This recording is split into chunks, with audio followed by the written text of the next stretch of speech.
Hi viewers, welcome back to FaTRenDZ. ரொம்பவும் ஃபேமஸான கருவாடு ரெசிபி தான் பார்க்க போகிறோம். Traditional recipe. வீடியோவை ஸ்கிப் பண்ணாமல் பாருங்கள். நம்ம ஊரில் கன்னியாகுமரியில் சுத்தமான கருவாடு கிடைக்கும்.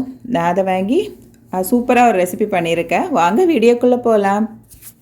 பன்னா கருவாடு, பாறை கருவாடுன்னு சொல்லிட்டு தந்தாங்க. பன்னா கருவாடு இது மாதிரி முழுசாகவே இருக்கும். முங்குற அளவுக்கு தண்ணீர் வச்சுட்டு ஒரு 10 நிமிஷம் கழித்து செதில்லாம் எடுத்துடலாம் ஈஸியாகவே. இப்படி ஒரு சிசர் வச்சு இந்த இறகெல்லாம் கட் பண்ணி விட்டுடலாம்.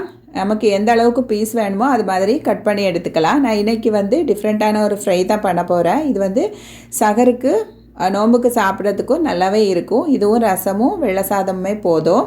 பாருங்கள், நான் இது மாதிரி கட் பண்ணி எடுத்துக்கிட்டேன். அந்த பாறை மீன் கருவாடு சின்ன சின்ன பீஸாக இருந்துச்சு. அதையும் 2-3 வாட்டி க்ளீன் பண்ணி எடுத்துக்கிட்டேன். இதில் லைட்டாக உப்பு சேர்த்துக்கணும். நிறைய உப்பு இருந்துச்சு. ஒரு அரை டீஸ்பூன் மஞ்சள் தூள், 1 டீஸ்பூன் காஷ்மீரி மிளகாய் தூள், பெப்பர் தூள் வேணா கூட சேர்த்துக்கலாம். நான் இன்றைக்கி இந்த 2 தூளும் சேர்த்து தான் ஃப்ரை பண்ணியிருக்கேன். இது மாதிரி மிக்ஸ் பண்ணி வச்சுட்டு நம்ம ஃப்ரை பண்ணிடலாம். இதை வைக்கணும்னு வேண்டாம். இது உப்பு கருவாடு இல்லையா, ஸோ நம்ம உடனே ஃப்ரை பண்ணி எடுத்துக்கலாம். நான் ஒரு நான்ஸ்டிக் தவா எடுத்துக்கிட்டேன். இதில் ஒரு 2 டேபிள் ஸ்பூன் அளவுக்கு கோகோனட் ஆயில் சேர்த்துட்டு நல்லா சூடு வந்ததும் நம்ம மிக்ஸ் பண்ணி வச்சுருக்க கருவாடு துண்டுகளை சேர்த்துக்கிட்டேன். பன்னா கருவாடும் சேர்த்துக்கிட்டேன். பாறை மீன் கருவாடு கூட நான் இது மாதிரி சேர்த்துக்கிட்டேன். இந்த பாறை மீன் கருவாடு துண்டுகளுக்கு நான் கொஞ்சம் பெருஞ்சீரகத்தூள் சேர்த்துருந்தேன். இப்போ நம்ம கொஞ்சம் ஃப்ரை பண்ணிகிட்டு இருக்கும்போதே ஜீரா சீட்ஸ் கூட சேர்த்துக்கலாம்.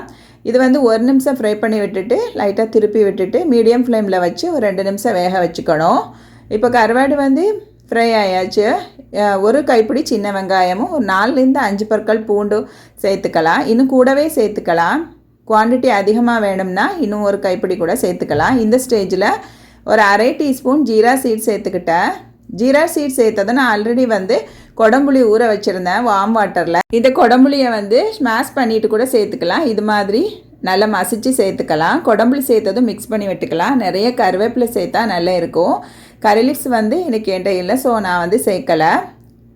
இந்த ஃப்ரை ரொம்பவும் டாப்பாக இருந்துச்சுன்னு சொல்லிட்டு பிள்ளைங்க விரும்பி சாப்பிட்டாங்க. கண்டிப்பாக பிள்ளைங்களும் சாப்பிடுவாங்க. செய்து பாருங்கள்.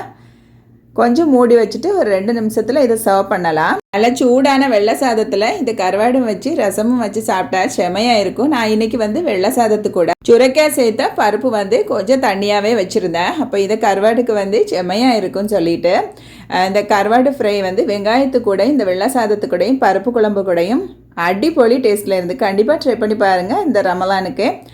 இந்த ரெசிபி பிடிச்சிருந்தா வீடியோக்கு ஒரு லைக் போட்டுடுங்க. இது வரைக்கும் நம்ம சேனல் சப்ஸ்கிரைப் பண்ணலைன்னா சப்ஸ்கிரைப் பண்ணிடுங்க. ஃப்ரெண்ட்ஸ் அண்ட் ஃபேமிலி கூட வீடியோ ஷேர் பண்ணுங்கள். கமெண்ட் பாக்ஸில் உங்கள் பதிவுகளை மறக்காமல் எழுதுங்க. இன்னும் ஒரு ஹெல்த்தியான ரெசிபி உங்களை சந்திக்க வரை டேக் கேர், பபாய். ஆரோக்கியமான இயற்கையான உணவுகள் சாப்பிட்டு வயிறையும் உயிரையும் காப்போம். தேங்க்யூ ஃபார் வாட்சிங்.